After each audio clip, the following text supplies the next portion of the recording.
Well, it's been roughly 2 weeks now since former Steinhoff CEO Markus Jooste was due in court to face those fraud charges. He, of course, did not show for his trial, and we understand that German prosecutors here are now applying for an arrest warrant in order to try and force him from South Africa to Germany to have his day in court. But what we saw today in the same court in Oldenburg were two other Steinhoff executives. They are two German nationals, 64-year-old Siegmar Schmidt and 51-year-old Dirk Schreiber. Now, they were both executives at Steinhoff's Europe division here in Germany. They stand accused of accounting irregularities. Now, what I will read for you now is just a little bit of what the prosecutors told the court. They said that the two managing directors are said to have concealed losses and embellished the balance sheets at Markus Jooste's request.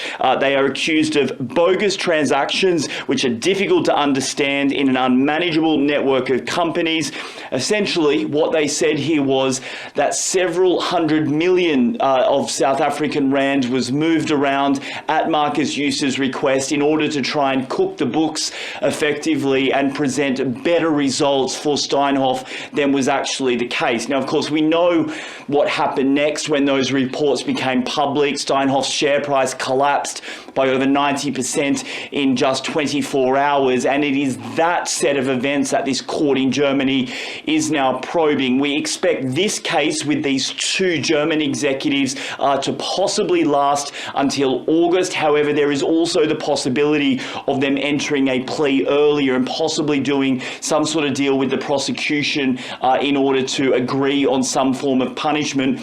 The bigger question, I suppose, is what happens next with Markus Jooste. We understand that that arrest warrant application is still being considered by that court in Oldenburg. If it is agreed there, then the next stage will be going to a higher court here in Germany to have the official extradition request put in.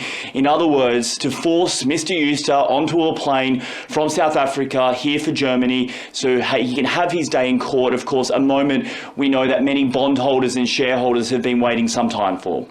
Trent Murray, SABC News, Berlin.